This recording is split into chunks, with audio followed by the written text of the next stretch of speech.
नमस्ते, welcome to the व्यक्तित्व podcast. आज हम बात करने वाले हैं मेवाड़ की आन बान और शान महाराणा प्रताप के बारे में। एक ऐसा नाम जो राजपूत शौर्य, दृढ़ निश्चय और मुगल साम्राज्य के सामने कभी ना झुकने वाले जज्बे का एक सिंबल है। इतिहास में ऐसे लोग कम ही होते हैं, है ना, जो वक्त के साथ धुंधले नहीं पड़ते बल्कि और ज्यादा रेलेवेंट हो जाते हैं। बिल्कुल सही कहा आपने। और हम बात कर रहे हैं 16वीं सदी के भारत की, वो दौर जब मुगल सम्राट अकबर का साम्राज्य तेजी से फैल रहा था। एक के बाद एक राजपूत रियासतें, यानी जो राजवाड़े थे, वो उनकी अधीनता मतलब सॉवरेनिटी स्वीकार कर रहे थे। पर इस पूरे माहौल में मेवाड़ और उसके शासक महाराणा प्रताप, उन्होंने एक अलग ही राह चुनी। हाँ, संघर्ष की राह, अपने स्वाभिमान की रक्षा की। बिल्कुल। तो चलिए आज इस महान योद्धा के जीवन, उनके संघर्ष, उनकी जीत और हार के असली मायने क्या थे, इन सब पर थोड़ी गहरी चर्चा करते हैं। उनकी कहानी में ऐसा क्या है जो आज भी इतना इंस्पायर करता है। शुरू करते हैं उनके प्रारंभिक जीवन से। महाराणा प्रताप का जन्म 9 मई 1540 को कुंभलगढ़ के किले में हुआ था। सही है ना? जी हाँ, कुंभलगढ़। पिता थे महाराणा उदय सिंह द्वितीय और महामहारानी जयवंताबाई, और वो उस फेमस सिसोदिया राजपूत वंश से थे, जिसका इतिहास तो शौर्य और बलिदान की कहानियों से भरा पड़ा है। उनके भाइयों में शक्ति सिंह, विक्रम सिंह और जगमल सिंह का नाम आता है। सिसोदिया वंश जी। राजपूतों में काफी ऊंचा स्थान था इनका, है ना? बहुत ऊंचा स्थान। ये खुद को सूर्यवंशी मानते थे। मेवाड़ उनकी धरती थी और चित्तौड़गढ़ का किला वो तो उनकी शान का प्रतीक था। लेकिन एक इम्पॉर्टेंट बात यह है कि प्रताप के युवा होने से पहले ही 1567-68 में अकबर ने चित्तौड़गढ़ पर एक भयानक हमला करके उसे जीत लिया था। हाँ, वो घेरेबंदी और उसके बाद जो जौहर और साका हुआ। एग्जैक्टली। उस घेरेबंदी के दौरान हुआ जौहर, जब राजपूत महिलाओं ने अपनी इज्जत बचाने के लिए आग में कूदकर जान दे दी, और साका, जब राजपूत योद्धा अंतिम सांस तक लड़े। इसने युवा प्रताप के मन पर एक अमिट छाप छोड़ी। ये उनके जीवन भर के संघर्ष की एक बहुत बड़ी वजह बनी, ऐसा कह सकते हैं। फिर 1572 में उनके पिता महाराणा उदय सिंह द्वितीय की मृत्यु हो गए। उदय सिंह की तो कई पत्नी और बेटे थे, तो उनके बाद गद्दी कौन संभालेगा, इस पर थोड़ा विवाद हुआ होगा। हाँ, बिल्कुल हुआ। उनकी एक पसंदीदा पत्नी की रानी धीरबाई भाटियानी, वो चाहती थी कि उनका बेटा जगमाल सिंह राजा बने। और कुछ सोर्सेस कहते हैं कि उदय सिंह ने मरने से पहले जगमाल को ही अपना उत्तराधिकारी मतलब सक्सेसर नामजद भी कर दिया था। लेकिन मेवाड़ के जो सीनियर दरबारी और सरदार थे, उन्होंने इस फैसले को नहीं माना। उनका कहना था कि प्रताप सबसे बड़े बेटे हैं और योग्यता में भी जगमाल से बेहतर हैं। तो उन्होंने प्रताप को चुना। जी, उन्होंने जगमाल को गद्दी से हटा दिया और प्रताप को राजा बनाया। प्रताप का राज्याभिषेक गुकुंदा में हुआ, होली के दिन। वो सिसोदिया वंश के 54वें शासक बने। और जगमाल सिंह का क्या हुआ? वो नाराज तो हुए होंगे। बहुत नाराज हुए और सीधा अकबर की शरण में चले गए, अजमेर। अच्छा, और अकबर ने उन्हें बाद में सिरोही राज्य का आधा हिस्सा इनाम में दे दिया। स्ट्रैटेजी थी ये भी। लेकिन जगमाल वहां ज्यादा टिक नहीं पाए शायद। देखिए, ज्यादा दिन नहीं, वो 1583 में सिरोही के जो असली शासक थे, उनके साथ हुए एक युद्ध में मारे गए। तो अब प्रताप राजा बन गए और उनके सामने थी मुगल साम्राज्य की जबरदस्त ताकत। अकबर उस वक्त अपने पीक पर थे। उन्होंने क्या अप्रोच रखा प्रताप के लिए? देखिए, अकबर की जो नीति थी वो थी कि पहले डिप्लोमेसी से काम लिया जाए, कूटनीति का सहारा लिया। उन्होंने 1572 से 1573 के बीच कई दूत मतलब एनवॉयज प्रताप के पास भेजे। कौन कौन गए थे? बड़े नाम होंगे। हाँ, बड़े नाम थे। जलाल खान कोरची, फिर आमेर के कुंवर मानसिंह के पिता राजा भगवंत दास और राजा टोडरमल भी गए। मकसद एक ही था, प्रताप को समझाना कि वो मुगल अधीनता स्वीकार कर लें, उनकी सॉवरेनिटी मान लें। इतने बड़े लोगों के जाने के बाद भी प्रताप का क्या जवाब था? वो नहीं माने, साफ इनकार कर दिया। या तो वो गोलमोल जवाब देते या कभी मिलने से ही मना कर देते। वो झुकने को तैयार नहीं थे। कुछ राजपूत सोर्सेस कहते हैं कि जब मानसिंह प्रताप से मिलने उदयपुर गए तो प्रताप ने उनके सम्मान में जो दावत रखी गई थी उसमें खुद ना जाकर अपने बेटे अमर सिंह को भेज दिया। इसे मानसिंह ने अपना अपमान समझा। लेकिन आज के हिस्टोरियंस इस किस्से को थोड़ा एग्जैजरेटेड मान सकते हैं। हो सकता है असली मुद्दा कुछ और हो। असली मुद्दा मतलब अकबर चाहते क्या थे एग्जैक्टली प्रताप से? देखिए, अकबर की मांगें काफी क्लियर थीं। पहला, प्रताप उनके दरबार में खुद पेश हों। दूसरा, मेवाड़ मुगल साम्राज्य को टैक्स दे। तीसरा, अकबर की जो पॉलिटिकल सुप्रीमेसी है, सर्वोच्च सत्ता उसको मान लें। और शायद शाही परिवार में शादी का रिश्ता भी जोड़ें। और प्रताप के लिए ये सभी शर्तें उनके स्वाभिमान, मेवाड़ की स्वतंत्रता और अपने पूर्वजों के सम्मान के खिलाफ थीं। बिल्कुल अनएक्सेप्टेबल। तो फिर तो युद्ध होना ही था। हाँ, टक्कर तो होनी ही थी, इसमें कोई डाउट नहीं था। एक और किस्सा बीच में आता है, राम प्रसाद हाथी का। क्या ये भी कोई फैक्टर था? हाँ, ये भी एक इंटरेस्टिंग किस्सा है। राम प्रसाद महाराणा प्रताप का बहुत खास हाथी था, बहुत शक्तिशाली और समझदार। कहा जाता है कि अकबर इस हाथी को पाना चाहते थे और कई बार प्रताप से मांगा भी, लेकिन प्रताप ने हर बार मना कर दिया। अच्छा। हाँ, इतिहासकार बदायूनी ने भी इस हाथी का जिक्र किया है। और आखिरकार ये हाथी हल्दी घाटी की लड़ाई के बाद मुगलों के हाथ लगा और अकबर के पास भेज दिया गया। तो ये घटना भी प्रताप के उस ना झुकने वाले एटीट्यूड को दिखाती है। और इससे वो बात भी थोड़ी डाउटफुल लगती है जो अबुल फजल ने लिखी थी कि प्रताप ने अपने बेटे अमर सिंह को कभी अकबर के दरबार में भेजा था। क्यों? मतलब अगर वो हाथी देने को तैयार नहीं थे? एग्जैक्टली। अगर वो एक हाथी देने को तैयार नहीं थे तो अपने बेटे को भेजने की बात कुछ अजीब लगती है ना? पॉइंट है। एक सोर्स में ये भी पढ़ा था कि अकबर ने प्रताप को 5,000 का मनसब ऑफर किया था, पर प्रताप ने 10,000 मांगा। इसमें कितनी सच्चाई हो सकती है? ये भी एक इंटरप्रिटेशन है, एक नजरिया है। 5,000 मतलब 5,000 सैनिकों का कमांडर या मनसबदार होने का ओहदा, और 10,000 मतलब 10,000 का। अगर ये बात सही है तो ये दिखाता है कि प्रताप सिर्फ अपनी फ्रीडम ही नहीं बल्कि मुगल सिस्टम के अंदर भी एक बहुत बहुत ऊंचा स्टेटस चाहते थे, जो शायद अकबर देने को तैयार नहीं थे। लेकिन ये कंफर्म नहीं है। नहीं, इसकी पुष्टि करना मुश्किल है। बेसिक बात वही है कि शर्तों पर अग्रीमेंट नहीं बना, वो कॉम्प्रोमाइज के लिए रेडी नहीं थे। और फिर जब सारी कोशिशें नाकाम हो गईं, डिप्लोमेसी फेल हो गई, तो वो दिन आया जिसका जिक्र इतिहास में हमेशा होता है, 18 जून 1576, हल्दी घाटी का युद्ध। इसकी जमीन कैसे तैयार हुई थी? देखिए, चित्तौड़ हारने के बाद मेवाड़ का जो फर्टाइल मैदानी इलाका था वो तो मुगलों के कंट्रोल में चला गया था, पर अरावली का जो विशाल पहाड़ी और जंगली इलाका था वो अभी भी प्रताप के पास था। हाँ, वो अभी भी प्रताप के नियंत्रण में था। और अकबर के लिए ये इलाका स्ट्रेटेजिक था क्योंकि वो गुजरात जाने के लिए एक सेफ रूट चाहते थे जो मेवाड़ से होकर गुजरता था। अच्छा, तो ट्रेड रूट का मामला भी था। हाँ, तो जब डिप्लोमेसी काम नहीं आई तो फिर युद्ध ही आखिरी ऑप्शन बचा था। और अकबर ने इस युद्ध का नेतृत्व किसे सौंपा, ये भी काफी इंटरेस्टिंग है। बिल्कुल, ये अकबर की एक मास्टर स्ट्रोक स्ट्रैटेजी थी, कह सकते हैं। उन्होंने खुद आने के बजाय इस कैंपेन की कमान दी आमेर के राजा मान सिंह को। यानी एक राजपूत ही दूसरे राजपूत के खिलाफ। एग्जैक्टली। ये एक सोची समझी चाल थी। इससे राजपूतों में फूट डालने की कोशिश भी थी शायद। दोनों तरफ की सेनाएं कैसी थी? नंबर्स में कितना फर्क था? फर्क तो था। मान सिंह के पास एक बड़ी सेना थी। एस्टिमेट्स हैं 5,000 से 10,000 सैनिक, जिसमें तोपखाना, मुगल घुड़सवार सब शामिल थे। वहीं महाराणा प्रताप के पास लगभग 3,000 घुड़सवार थे और उनके सबसे वफादार साथी 400 भील तीरंदाज। भील तीरंदाज, इनका रोल तो बहुत इंपॉर्टेंट रहा होगा पहाड़ी इलाके में। बहुत ज्यादा। भील इस पहाड़ी इलाके के चप्पे चप्पे से वाकिफ थे और तीरंदाजी में उनका कोई मुकाबला नहीं था। वो प्रताप के लिए एक बहुत बड़ी स्ट्रेंथ थे। लड़ाई हुई कहाँ और उसका सीन क्या था? लड़ाई हुई हल्दी घाटी के दर्रे में। नैरो पास था वो। इस जगह की मिट्टी पीली है, हल्दी जैसी, इसीलिए नाम पड़ा हल्दी घाटी। ये जगह गोगुंदा के पास है, आज के राजसमंद डिस्ट्रिक्ट में।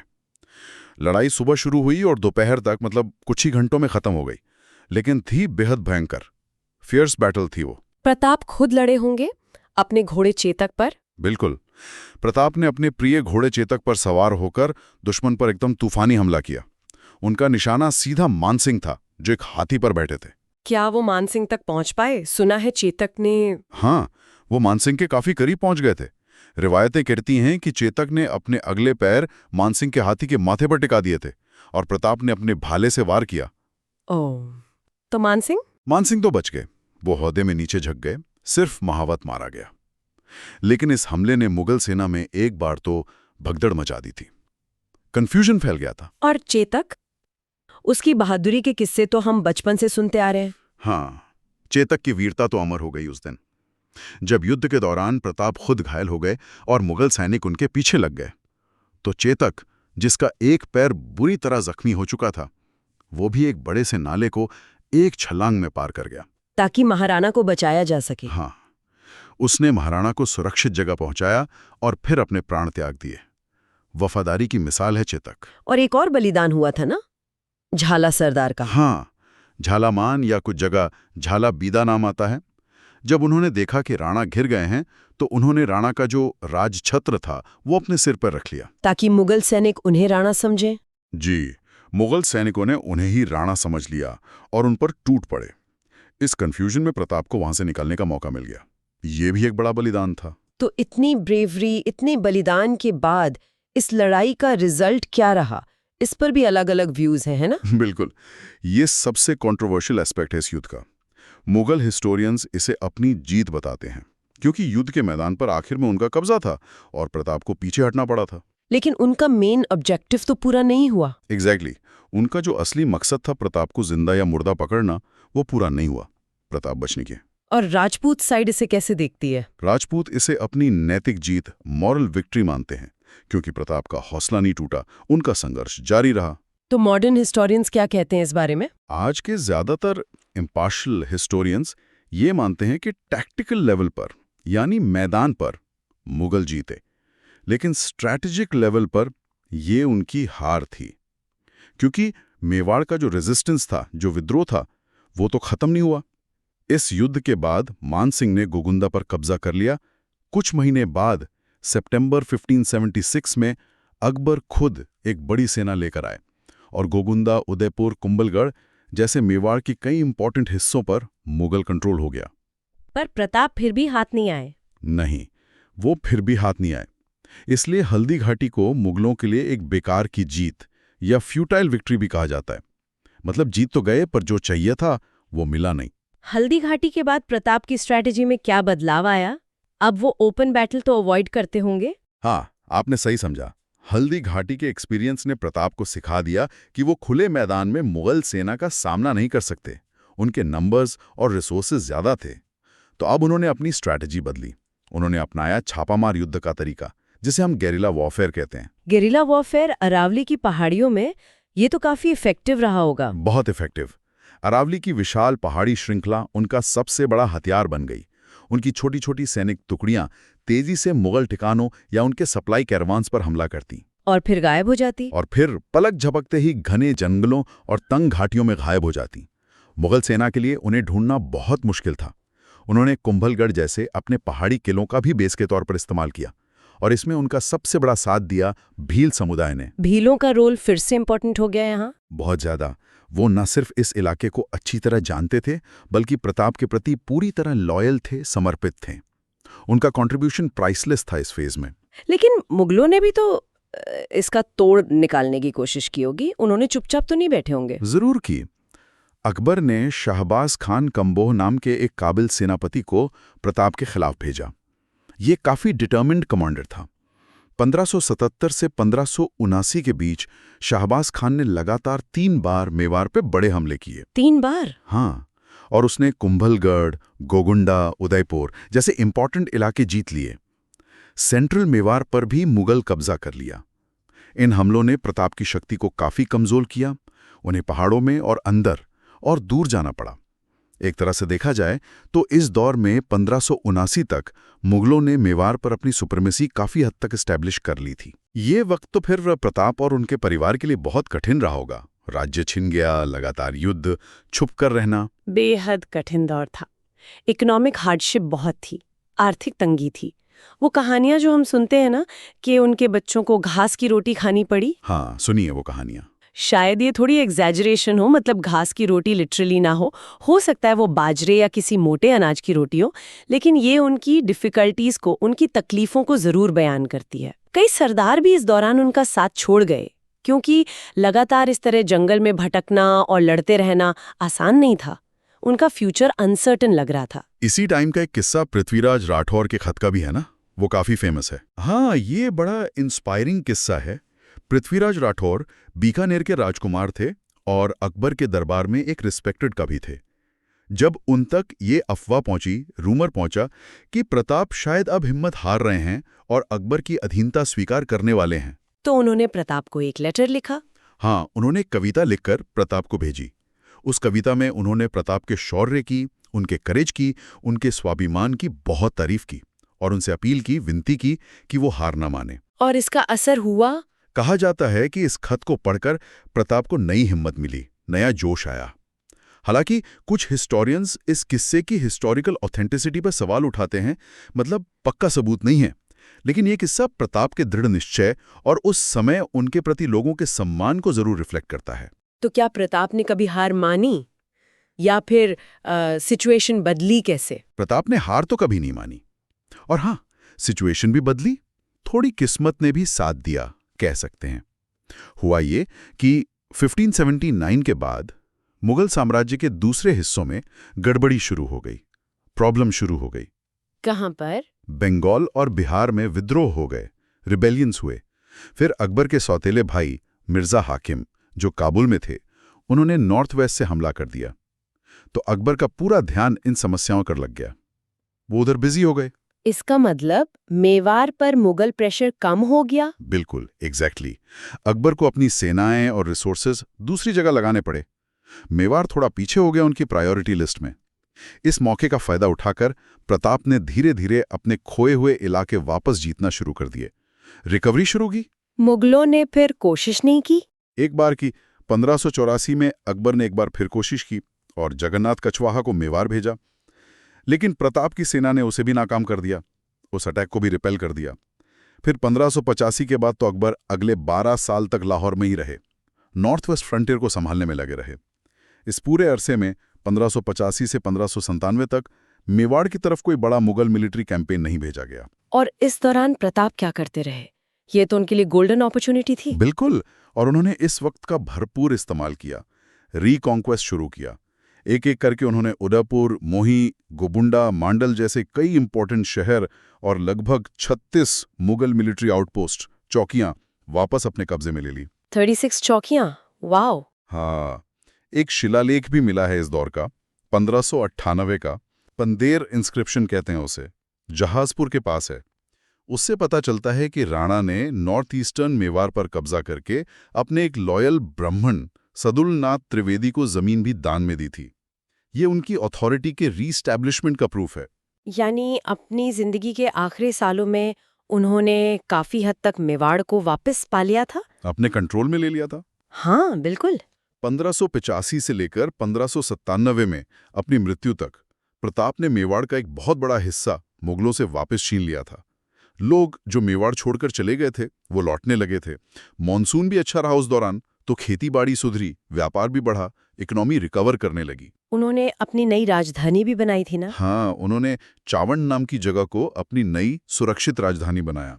ये पहाड़ों में थी, काफी सेफ जगह थी, लेकिन 2 किले शायद उनके हाथ नहीं आए। हाँ, बस 2 किले। एक तो उनके दिल के करीब चित्तौड़गढ़, जो उनके पूर्वजों की शान था, और दूसरा स्ट्रैटेजिकली इंपॉर्टेंट मंडलगढ़। ये दोनों किले उनकी पहुंच से बाहर रहे। चित्तौड़ को वापस जीतने का उनका सपना वो अधूरा ही रह गया। इतने सालों के लगातार संघर्ष और इंस्टेबिलिटी के बीच क्या प्रताप ने शासन प्रशासन या कला संस्कृति पर भी ध्यान दिया? ये तो काफी मुश्किल लगता है ऐसे हालात में। यहीं पर प्रताप की एक और खासियत दिखती है, एक विजनरी लीडर की तरह। इतने डिफिकल्ट सिचुएशन में भी उन्होंने आर्ट एंड कल्चर को प्रोटेक्शन दिया, संरक्षण दिया। उनकी नई राजधानी चावंड में सिर्फ सैनिक ही नहीं थे, बल्कि कई कवि, कलाकार और लेखक भी आकर बसे। एक कल्चरल हब जैसा बन गया था वो। अच्छा, वहाँ किस तरह की कला का विकास हुआ? कोई स्पेसिफिक स्टाइल? हाँ, वहाँ पर पेंटिंग की एक नई शैली पनपी, जिसे चावंड स्कूल ऑफ आर्ट कहते हैं। ये मेवाड़ पेंटिंग की एक अलग पहचान बनी। इसमें थोड़ा लोकल फ्लेवर ज़्यादा था।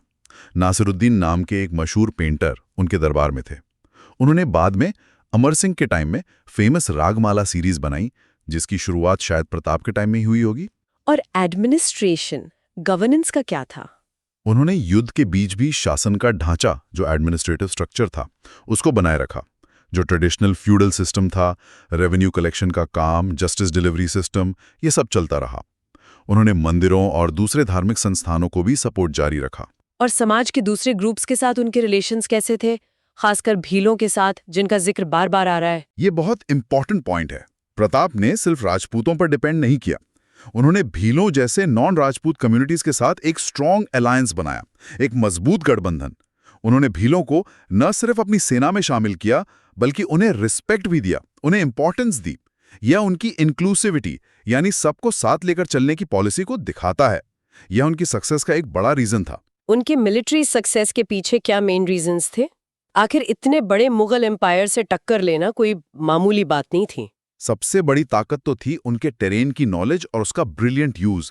अरावली की पहाड़ियां, घने जंगल, तंग दर्रे, ये उनका होम ग्राउंड था और वो इसके मास्टर थे। मुगलों की भारी सेना, उनके तोपखाने के लिए ये इलाका एक नाइटमेयर जैसा था, एक भूल भुलैया। और आर्मी लेवल पर उनकी स्ट्रैटेजी क्या थी? उन्होंने अपनी अलग अलग मिलिट्री यूनिट्स को बहुत इफेक्टिवली यूज किया। राजपूत कैवलरी तेजी से हमला करने, शॉक अटैक्स के लिए थी। भील आर्चर्स पहाड़ियों में छुपकर तीर बरसाने में एक्सपर्ट थे और दुश्मन को हमेशा परेशान रखते थे। पैदल सेना किलों की रक्षा और एम्बुश यानी घात लगाकर हमला करने के लिए थी। साथ ही उनका लोकल इंटेलिजेंस नेटवर्क बहुत स्ट्रांग था। उन्हें मुगलों की हर मूवमेंट की खबर मिलती रहती थी। और उनका ये लगातार रेजिस्टेंस, इसने मुगलों का मोराल भी डाउन किया होगा। बिल्कुल, उनका ये कांस्टेंट विरोध मुगलों का मनोबल तोड़ता था। उन्हें रियलाइज होता था कि मेवाड़ को पूरी तरह जीतना आसान नहीं है। ये सब कहीं ना कहीं उनके राजपूत धर्म से भी जुड़ा होगा, जैसा आपने शुरू में कहा था। इसका क्या मतलब है इस कंटेक्स्ट में? हाँ, बिल्कुल जुड़ा था। राजपूत धर्म सिर्फ युद्ध करना ही नहीं था। एक क्षत्रिय राजा के लिए इसका मतलब था अपनी प्रजा की रक्षा करना, अपने एंसेस्टर्स, पूर्वजों के सम्मान को बनाए रखना और सबसे बढ़कर अपनी रियासत की सॉवरेनिटी यानी अपनी स्वतंत्रता और ऑटोनॉमी को बरकरार रखना। किसी की अधीनता स्वीकार करना, किसी के नीचे काम करना राजपूत शान के खिलाफ माना जाता था। प्रताप के लिए ये सिर्फ पॉलिटिक्स नहीं थी, ये उनके धर्म, उनके प्रिंसिपल्स, उनके उसूलों का सवाल था, जिसके लिए वो कुछ भी सैक्रिफाइस करने को तैयार थे। फिर इस महान योद्धा का अंत कैसे हुआ, इतना संघर्ष करने के बाद? महाराणा प्रताप की मृत्यु 19 जनवरी 1597 को उनकी राजधानी छावंड में हुई। उस वक्त वो 56 साल के थे।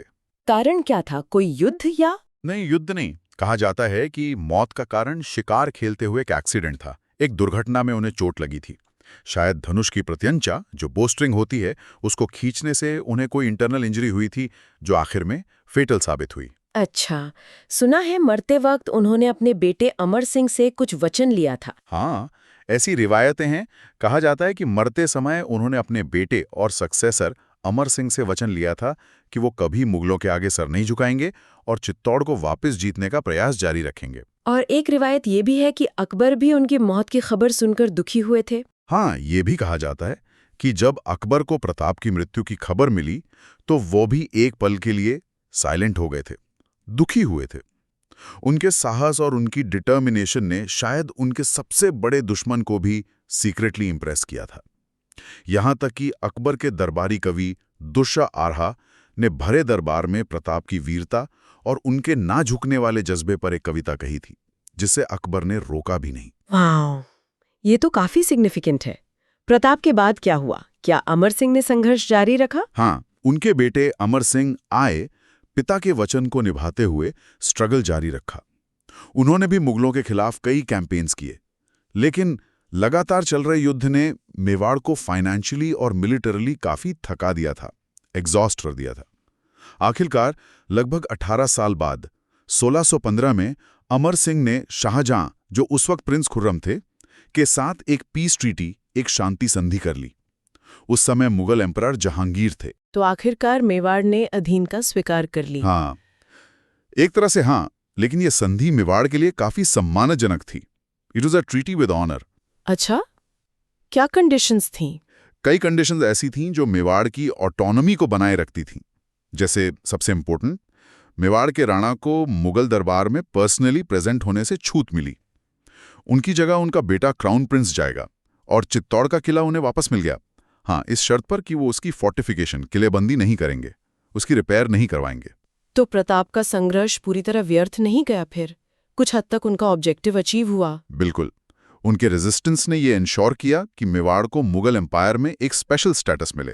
वो बाकी राजपूत राज्यों की तरह फ्रीली इंटीग्रेट नहीं हुए। आज महाराणा प्रताप को कैसे याद किया जाता है? उनकी लेगेसी क्या है, उनकी विरासत? महाराणा प्रताप आज भी राजस्थान और पूरे भारत में एक लोकनायक, एक फोक हीरो के रूप में पूजे जाते हैं। उनकी लेगेसी, उनकी विरासत बहुत स्ट्रांग है।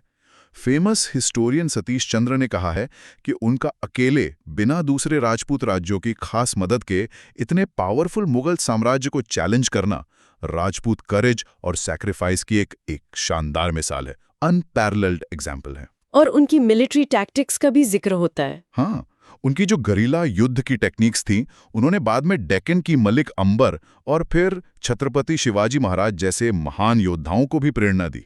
उन्होंने दिखाया कि कम रिसोर्सेज में भी बड़े दुश्मन से कैसे लड़ा जा सकता है। और आज के टाइम में उनकी याद कैसे जिंदा है? तो उनकी याद आज भी बहुत ताज़ा है। 2007 में भारत की संसद पार्लियामेंट में उनकी प्रतिमा, उनका स्टैचू लगाया गया। उन पर कई फिल्में बनी हैं, जैसे Maharana Pratap, the first freedom fighter. TV पर भी कई पॉपुलर सीरियल्स में उनकी कहानी दिखाई गई है, जैसे श्याम बेनेगल का क्लासिक भारत एक खोज, फिर भारत का वीर पुत्र महाराणा प्रताप, और अन्य हिस्टोरिकल ड्रामास जैसे जोधा अकबर या ताज डिवाइडेड बाय ब्लड में भी उनका जिक्र आता है। तो वो आज भी एक सिंबल है। हाँ, वो आज भी रेजिस्टेंस, करेज और पेट्रियोटिज्म का एक बहुत बड़ा प्रतीक है। अपनी मिट्टी, अपनी फ्रीडम के लिए लड़ने का सिंबल है। तो आखिर में ये सवाल उठता है, और ये सोचने वाली बात है कि महाराणा प्रताप का ये पूरा संघर्ष, ये इतनी लंबी लड़ाई, क्या ये सिर्फ अपनी जमीन, अपने राज्य को बचाने की कोशिश थी, सिर्फ टेरिटोरियल फाइट थी, या फिर ये उससे कहीं ज्यादा गहरा था, राजपूती स्वाभिमान का सवाल था, मेवाड़ की अपनी यूनिक आइडेंटिटी, अपनी कल्चर और सबसे बढ़कर अपनी इंडिपेंडेंस को बनाए रखने का एक अटूट संकल्प था। उनके लिए शायद पॉलिटिकल कॉम्प्रोमाइज से ज्यादा इंपॉर्टेंट उनके प्रिंसिपल्स थे। सच में सोचने वाली बात है, क्या उनकी वो कभी ना हार मानने वाली हिम्मत, वो स्पिरिट जिसके चलते वो टेक्निकली हार कर भी कभी हारे नहीं, क्या वही उनकी असली जीत थी? एक ऐसी जीत जो सदियों बाद भी हमें इंस्पायर करती है। उनकी कहानी शायद सिर्फ एक राजा की कहानी नहीं है, बल्कि अपने आइडियल्स के लिए, अपने सिद्धांतों के लिए अपना सब कुछ दांव पर लगा देने की एक मिसाल है। Okay, so we hope you liked our today's discussion. For more such discussions, subscribe to our channel, Vyaktitva, The Epic Tales. धन्यवाद।